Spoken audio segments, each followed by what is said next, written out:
I have the honor and the pleasure to start this day by inviting a man that many of you know. I'm going to give you some clues. He is a technology lover, he's a keen sailor, he's a dedicated Kafka reader, he's one of the co-founders of GP Bullhound, and he started his career at Lehman Brothers. Ladies and gentlemen, give a warm hand to Per Roman.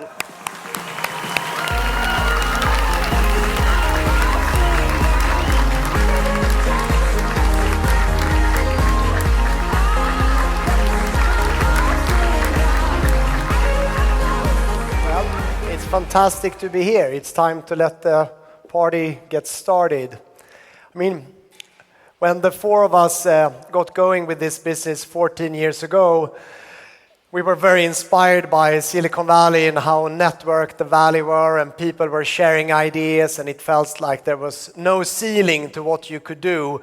But in Europe, even on technology, it was still very siloed and lonely. People were scared, didn't really connect, were scared of competition and all of that. So we really wanted to build a business and a firm and an environment that made the world more collaborative. And so it took us 13 or 14 years to get 150 or 200 people in a room. But of course, we got badly beaten by technology.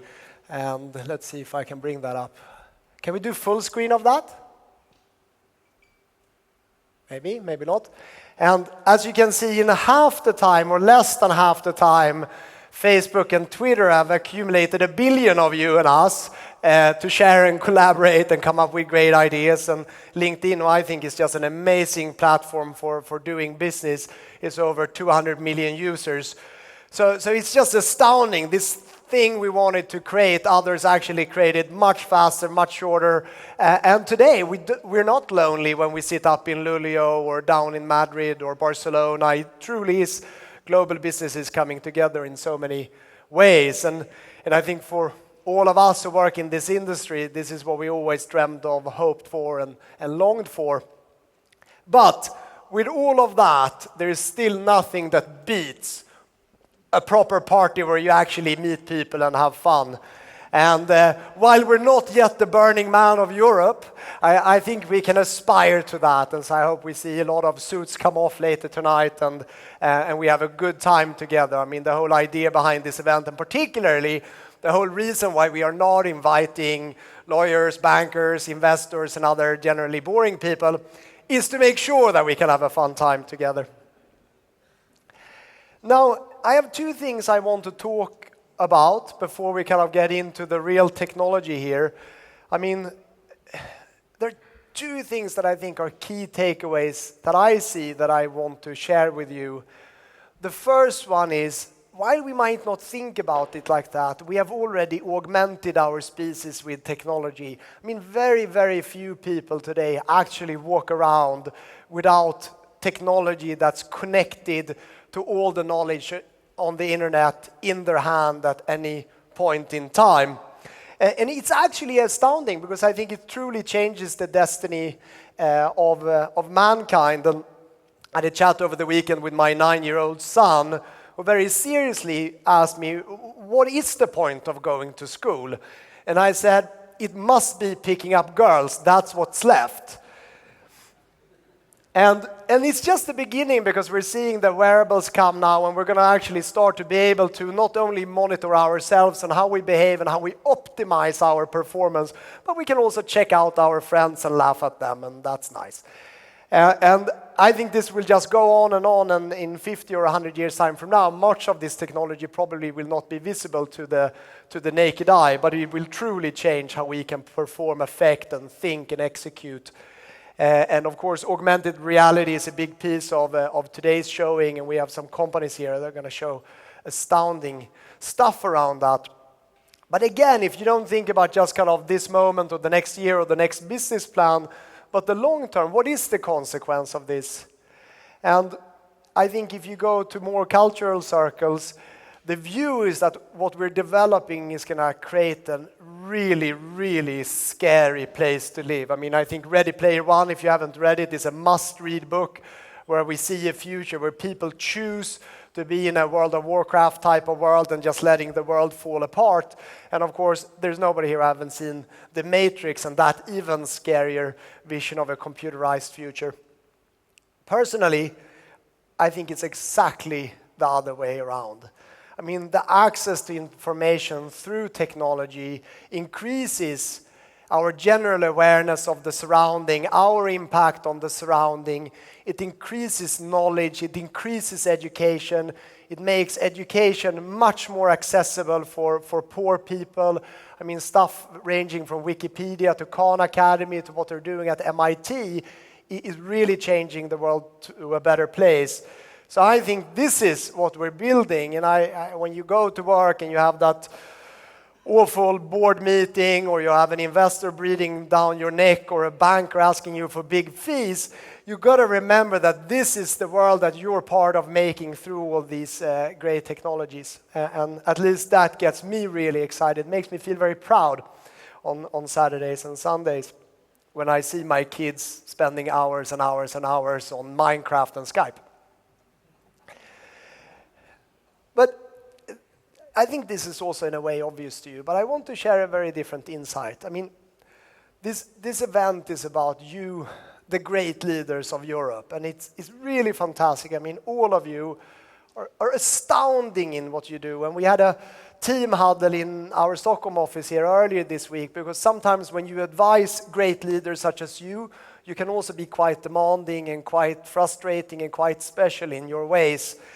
And so while you kind of suck that up every day, you also realize that just joining in these journeys that you build is truly spectacular, and that you have to have a very special personality to really build these gigantic businesses that are represented in the room today, like Klarna and Rovio, Izettle, Lavito, Van Privé. You know, I mean, the list just goes on, and that's why it'd be fun for you all to speak to each other.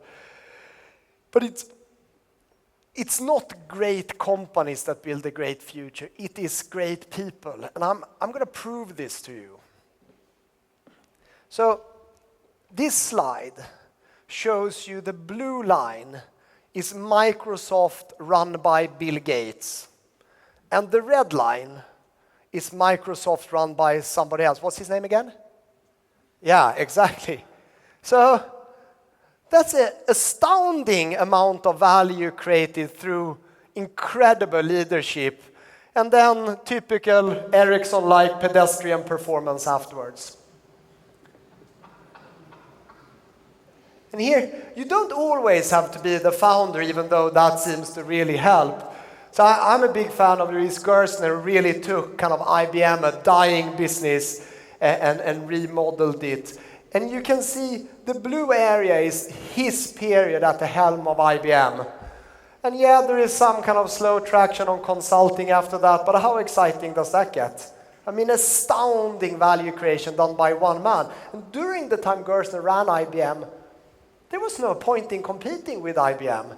During the time Gates ran Microsoft, we went from a world that had 10 different spreadsheet software programs, 10 different Word programs, etc. Obviously, now we have people growing up in a world thinking it's natural to have a monopoly to write.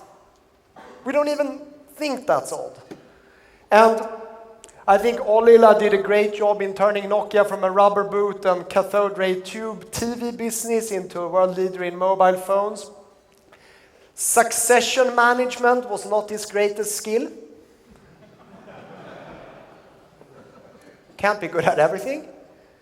And of course, my number one fan, Steve, or I'm his number one fan. Even when he's in the grave, I love him dearly. So this is the first blue dot, is Steve in his initial phase. I think that's when he really changed the world. Didn't create much market cap out of that. They unfairly threw him out, and then they brought him back, and you can see what happened after that, and we all know that, and it is astounding. I mean, how can you revolutionize so many different industries as one single person. Absolutely astounding. Obviously, it's going to go downhill from here. Then there are some people who don't die. They just can't die. And nobody is like Larry Ellison. He's taller, stronger, better looking, smarter, bigger forehead, and refuses to give up.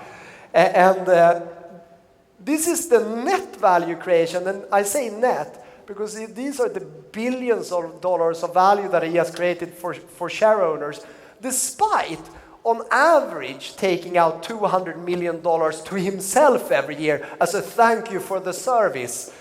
So, I mean, that's a pretty serious tax as a shareholder, but clearly works for him and has done wonders for the sailing industry and actually the death rate in the sailing industry. And then, of course, sometimes it's not one, but it's a band of brothers. And I would say, in my opinion, there is nothing like Google right now. If you watch the I.O. interactive stuff that was all webcasted, there's almost no industry they're not touching. And literally, if they touch the industry within 5 years, they dominate it. I mean, uncannily successful performance. And when we truly have 4G networks globally, it'll take a few years more. We may not mind, actually, that it's thin client stuff, which is kind of weird because we're going back to the 60s. And anybody who thinks cloud computing is new, pick up a book. It's the oldest thing. Mark Zuckerberg, fantastic job with Facebook. I think you need to be younger than me to love that, but I can see the incredible popularity. And Salesforce, I mean, you can also do this in pretty boring areas. I mean, people don't think about that, but CRM is the most boring thing on the planet. I mean, it's after a fun meeting, coming home and typing in what you just said. I mean, how can that be interesting? And still people talk about Salesforce as like the coolest company. Now, my last slide and my last thought here is we all wake up in the morning and we make decisions about what business to go into, what area to attack, what to build, what to support, what to invest in, and all these things. And I think my conclusions after, 40 years of breathing is that you do not want to go up against companies that are run by their founding leaders. You want to go after those that have just dropped that ball. So to me, this chart tells you that anything that Microsoft does, and thankfully another really crap company, Sony, is also in the game console business. That's a great place to go. Anything IBM does or used to do or sold to the Chinese, fantastic. Clearly, whatever is left of Nokia, you can try to go after. That's not much. And now, I think the big open opportunity is to go after Apple. I mean, they still look cool on the every man on the street, but there is no innovation coming out of that company as I can see. And instead, innovation is turning into product SKUs. Did Jonathan Ive talk about product SKUs? No, he did not. That's a great opportunity. And instead, what you should not do is not start a database business. Because many of our friends here, Morten Mikos, he did that. And all that happens is Larry tells his friends at Sun to buy the business, and then he buys Sun, and it's game over. Google and all they do, and the trick is to not say, well, okay, we shouldn't do search words or AdWords. I mean, that's obvious. But it's to map, what is Google doing now? I mean, for instance, I wouldn't want to start computer glasses business. And social networking feels a very scary place to be. And again, what Salesforce is doing is very, very impressive. I mean, this is if you aspire to be a true global leader. I mean, if your aspiration is to build a nice business and get sold, absolutely fine. But true global leadership, I think, requires analysis of where is there a weakness in the leadership. And I listened yesterday to two presentations that I thought was particularly fantastic, both represented here. One was a startup, but now a very successful startup in UK, going after the banking retail market. Well, that looks like a group of losers to be toppled, in my opinion. I mean, sure win type of situation. And the other business is a bird throwing game business that is now going after Hollywood. And again, that seems like a really tired bunch to me. That should be incredibly successful. So with that, let's have a fantastic day together, and let's make sure that some of you, in 20 years' time, when one of my now staff members have kicked me out, taken my job, stolen my equity, and stand here on this scene making a bigger and better speech, you will be on one of these slides. Thank you very much.